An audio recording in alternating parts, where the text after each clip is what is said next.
Bugünkü dərsim uşaqlar karbondur. Karbonun sıra nömrəsi 6-dır, ayrı 12-dir. 6-nı böləndə 2, 4, 2s2, 2p2. İkinci dövr 4-cü A yarım qrup elementidir. Haricində 4 elektron var, qeyri-metaldır. Qeyri-metal olduğuna görə P elementidir. Yəni haricində P ilə qurtardığına görə P elementidir. Qeyri-metallar hamısı zaten P-dir, hidrogen və helyumdan başqa. Yəni ikinci dövr 4-cü A yarım qrupunda yerləşir. Karbon təbiətdə həm sərbəst, həm də birləşmələr şəklində rast gəlinir.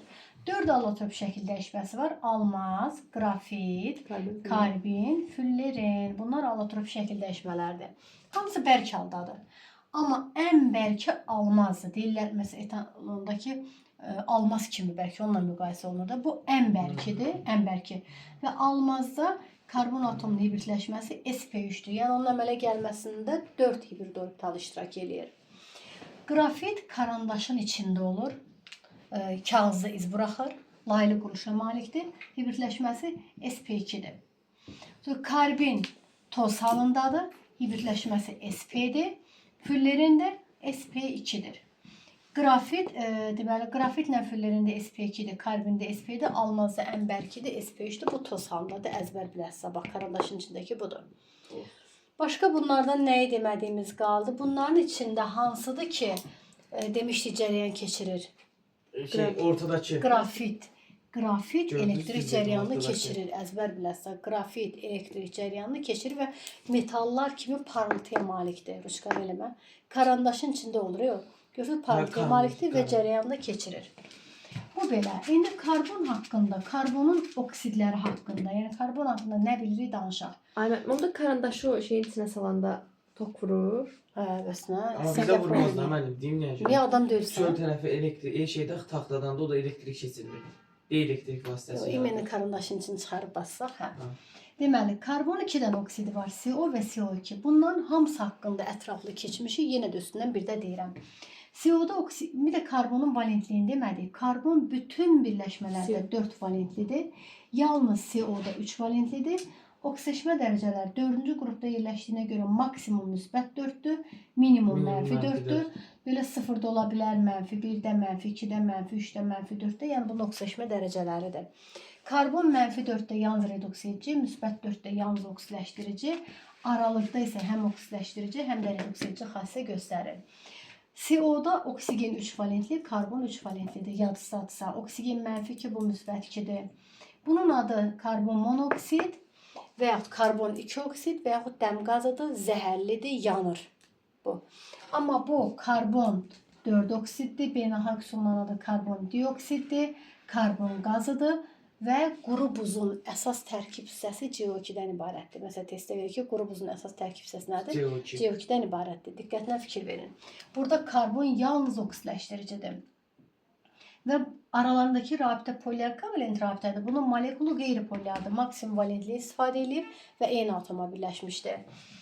Və karbon qazında bir karbondan sağa-sola 2 qat rabitə çıxdığına görə karbon sp hibridləşmə anında, bax oksigenləri qoymuruq, karbona qoyduq. Sp-dir, belə çıxır ki, karbon qazı xətti quruluşa malikdir. CO haqqında onu demişdik ki, hər ikisi 3 valentlidir. Bircə dənə donor akseptor rabitə var. 10 donor idi, 10 oksigendən karbona doğru. Bircə dənə donor akseptor rabitə var. CO-da cəmi 3 rabitə və 6 elektron iştirak edir. Donor akseptor mexanizmi üzrə əmələ gələn rabitə hardasa 33,3%-dir. Çünki 1/3 vur 100. Mübadilə mexanizmi üzrə əmələ gələn rabitə 2 dənə mübadilə mexanizmi üzrə var. Ümumi də 3-dür. 2-3-ün telefonu qoy stolun üstünə. 2-3-ün neçə faizini təşkil edir? Yəni təxminən hardasa 66%-ni eləyər. Burada bax, bu rabitənin yaranmasında bir elektron bu qoyub, birini bu qoyub. Bu rabitənin yaranmasında bir elektron bu qoyub, birini bu qoyub. Bunun yaranmasına donor atom cüt qoyub, amma bu heç nə qoymayıb. Donor atom əmələ gəlməsinə 4 elektron, akseptor atom əmələ gəlməsində isə 2 elektron iştirak edir. Məsələn, verir ki, nikel, CO 4 dəfədə. Cəmi neçə donor akseptor mexanizmi üzrə rabitə var. CO-da bir dənədirmi? Amma bu 4 dənədir də 4 dənə eləyir.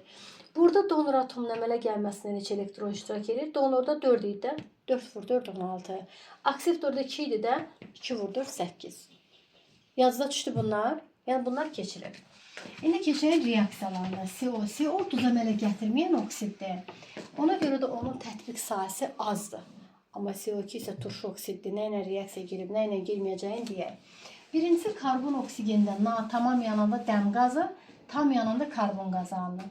Dəm qazı oksigində yananda qısa olsun deyə tez-tez belə yazıram. Karbon qazı, amma karbon qazı isə oksigenlə reaksiyaya girmir. Karbonun girdiyi reaksiya, karbon halogenlərdən yalnız florla reaksiyaya girir. Karbon xlorla, bromla, yodla reaksiyaya girmir. Yazsadı bunlar. Flor nə ilə girdi? Onla girirdi. Xlor daha doğrusu girmirdi. Xlor, brom, John-John'la girmirdi, yoxsa Johnson-la girmirdi. Yəni flor girir. Bəs C-xlor 4-ü necə alırdıq? Metanın CH4 tam xlorlaşmasına, hidrogen tamamilə çıxsın. C-xlor 4 üstə gəl 4 mol H-xlordan alınır. Karbon hidrogenlə reaksiya girəndə metan qazı alınır. Karbon kükürdlə girəndə karbon disulfid birləşmə olsa da müsbət Q yox, mənfi Q olur. Sonra karbon su ilə birləşəndə alınır CO və hidrogen element. Yəni bu su qazı əmələ gəlir. Sonra karbon metallarla birləşə bilər. Metalla birləşər, kalsium karbid belə yazılır. Alüminiumla karbon birləşəndə alüminium karbid bu 4 valentli, bu 3 valentli. Karbidlər bərk maddələrdir. Əlbəttə ki, tərkibində metal varsa təbii ki, bərk olmalıdır da. Metal və qeyri-metal olduğuna görə ion rabitəsi var. İon rabitəsi olduğuna görə ion kristal qəfəsinə malikdir. Yazıda şur kalsium karbid o vaxt keçmişdi ki, kalsium 2 valentli, karbonlar 4 valentlidir. Belə yazırdıq da, elə deyil. Yəni 3 dənə qeyri-polyar var, 2 dənə də ion rabitəsi var. Karbidlər suda yaxşı həll olan bərk maddələrdir. Üzvü kimyanı keçəndə demişdik ki, kalsium karbid, bu da alüminium karbid. Su ilə reaksiyaya girən zaman nə alınır? Kalsiumla hidroksid birləşir. Kalsium hidroksid üstə gəl. Karbiddə karbon mənfi 1-dirsə, mənfi 1 olan asetilen qazı. Burada da alüminium hidroksid. Başqa nə alınır? Başqa nə alınırdı? Karbiddə karbon mənfi 4-dürsə, mənfi 4-ü hardan tapıram? Bu müsbət 3-dür. Mənfi 4-dürsə, mənfi 4 olan metan qazı alınır. Karbid su ilə girəndə ya metan qazı, ya da asetilen qazı alınır. Belə də yadda saxlayın ki, alüminiumla metandır. Kalsiumla olanda asetilen qazı əmələ gəlir. Karbon turşulardan nə ilə reaksiyaya girir? H2SO4-lə. Bax, karbon üstə gəl, qatı sulfat turşusu nə alınır? Bunun turşusu alınır. H2CO3. H2CO3-də birbaşa yazılmır axı. Karbon qazı su və burada da SO2 alınır. Karbon nitratla girəndə yenə bunun turşusu alınır. H2CO3. Lövhəyə baxın. H2CO3 də həmin dəqiqə parçalanır. Karbon qazı və su və burada da alınır NO2. Amma karbon üstə gəl, məsələn, digər turşularla reaksiyaya girmir, əsaslarla reaksiyaya girmir. Sonra var hansı reaksiya? Karbon qazı ilə reaksiyaya girir. Bax, karbon qazı üstə gəl, karbon. C2O2 değil mi? Alınır CO. Bir də bərk yanacağın qazlaşma reaksiyası nə deməkdir? Diqqətlə baxın, bax. Karbon üstə gəl oksigen, CO mu alınır? Karbon üstə gəl oksigen, CO2 mu alınır? Karbon üstə gəl hidrogen, CH4 mu alınır? Bir də yazırıq, nə yazırdıq? Karbon üstə gəlinə. Məsələn, mənə deyir ki, hansı reaksiya bərk yanacağın qazlaşma reaksiyasına aid edilir? Bərk yanacaq girsin, bərk yanacağın qazlaşma reaksiyasına aid edilir. Bu bərk yanacaqdır mı? Fikir ver. Bərk yanacaq nə olur? Qazlaşır. CH4-ü götürə bilərdi onu. Bərk yanacaq qazlaşır. Bu da bərk yanacaq qazlaşma reaksiyasına girib. Amma məsələn, mənə baxın. CO üstə gəl oksigen, CO2. Burada bərk yanacaq yoxdur ki. Yəni, bu reaksiya bərk yanacağın qazlaşması deyil. Hüseyin, bərk yanacağın qazlaşması o deməkdir ki, bərk yanacaq girsin, qazanlı olan maddəyə çevrilsin. Bildiniz nə dedi? Bu karbon haqqında. Sonra məsələn, karbonun birləşmələrindən, karbon dedi, həm sərbəst, həm birləşmələr şəklində mövcuddur. Oksidləri haqqında CO2-dən deyək. CO2 turşu oksiddir. Ona görə su ilə reaksiyaya girəndə karbonat turşu əmələ gəlir. Bir də CO-dan nəyi deməli? Duz əmələ gətirməyən oksidlər az sətviq sahəsi tapıb. Qışqan qoy yerə. Az sətviq sahəsi tapıb. Amma bu qələbə ilə reaksiyaya girər. Bayaqki testdə var idi. HCOO, kalium və ya natrium. HCOO, kalium əmələ gəlir. Yadınızda qalsın.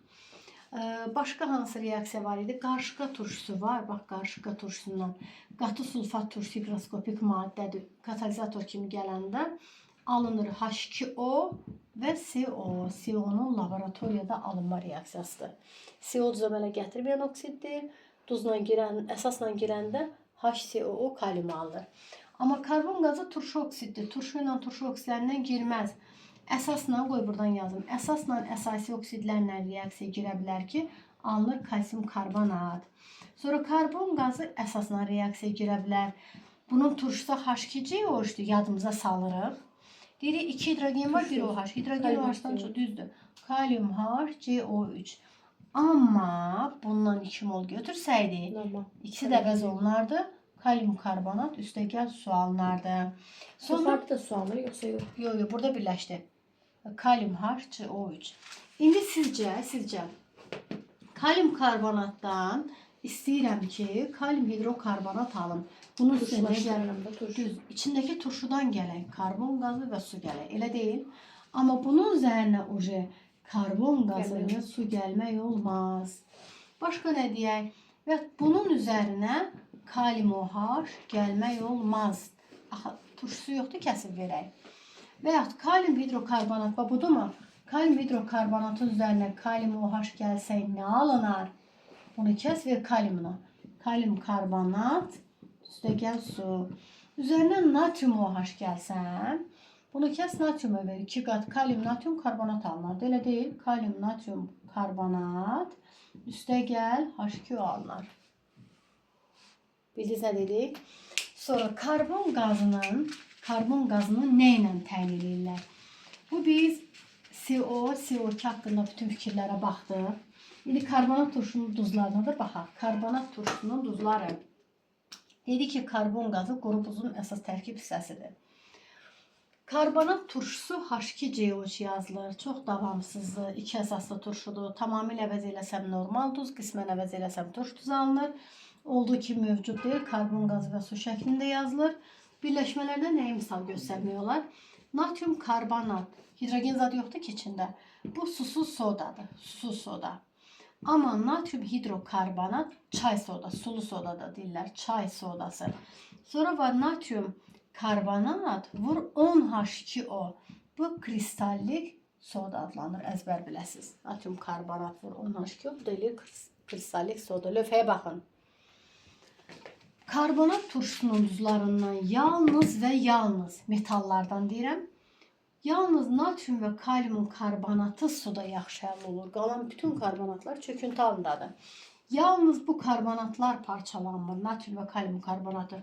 Amma yerdə qalan karbonatlar qəşəngcə parçalanır. Oksid və karbon qazı əmələ gətirir. Amma turş duzlarda keçmişdi ki, parçalanır. Turş duzundan alınır normal duz, natrium karbonat, üstəgəl karbon qazı, üstəgəl su. Yəni karbonatlardan natrium və kalium karbonatı parçalanmır Hüseyin. Amma hidrokarbonatların hamısı parçalanır. Digər bunlar suda yaxşı həll olur deyə parçalanmır. Baxın, karbonatın, hidrokarbonatın parçalanmasının kütləsinin zamandan asılı qrafiki kütlə azalır. Qaz əmələ gəlir, amma sıfıra düşmür. Amma yazsaq ki, amonium karbonat və amonium hidrokarbonat alınır amoniyak qazı, üstəgəl karbon qazı, üstəgəl su. Yəni bunun duzlarında bərk maddənin kütləsinin azalması tamamilə sıfıra düşür. Eləmədə, yəni yalnız qazlar əmələ gəlir. Aydın oldu. Karbonat turşusunda duzları necə alarıq? Məsələn, natrium karbonat necə alarıq? Ya metal üzü turşu ilə girməlidir, ya metalın oksidi turşu ilə girməlidir, ya əsas turşu ilə girməlidir ki, onu duz əmələ gətirsin. Bəs karbonat ionunu nə ilə təyin edirlər? Özündən güclü turşularla. Karbonat turşusu zəif turşudur. Və lakmusun rəngin o vaxt keçmişdi ki, silikat dəyişmir, digər turşular qızardır. Bu tam da qızarda bilmir, çəhrayı rəngə boyuyur. Elə deyil. Karbonat turşusunun nə ilə təyin edirlər? Bir də belə ki, karbon qazını nə ilə təyin edirlər? Biz bir dənə yadımıza salaq. Deməli, fluoru, maqneziumun həll olan duzları ilə. Xlor brom yodu argenin və poliumun həll olan duzları ilə təyin edilir. Elə deyil, argenin xlorid A, argenin bromid sarımtıl, argenin yod sarı rəngli çöküntüdür, maqnezium florid sarı rəngli çöküntüdür. SO4-ü bariumun həll olan duzları ilə, BaSO4 deyir sizə, barium sulfat. Bariumun həll olan duzu ilə təyin edirlər, barium sulfat çöküntüdür. PO4 nə ilə təyin edirlər təzə keçmişi? Ortofosfat iyonlu PO4 nə ilə təyin edirlər? Argentiumun həll olan duzları ilə argentium 3PO4 sarı rəngli çöküntü alınır. Bəs karbon qazını nə ilə təyin edirlər? Karbon qazı biologiya oxuyan uşaq bilir ki, əhəngli suyu bulandırır. Yəni bunu əhəngli su ilə təyin edirlər. Bax, yalnız bununla kalsium hidroksidin üzərinə gələndə əhəngli su alınır.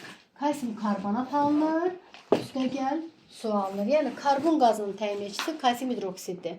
Amma karbonat iyonunun təyin edicisi özündən güclü turşulardır. Məsələn, bunun duzuna natrium karbonata özündən güclü bir dənə turşu gələk. Nə alınacaq? Natrium xlorid, üstə gəl H2CO3. H2CO3 da karbon qazı və su adlanır. Su əmələ gəlir. Başqa bircə də görüm nəyimiz qaldı? Karbonat turşusu, onların duzlarını. Yəni bu dərslər hamısı təkrardır. Ümumi hamısı təkrar. Təzə elə çox bir şey deyilmədi. 4 alotropik şəkildə içməsi var, əsas onu bilin. Qayo.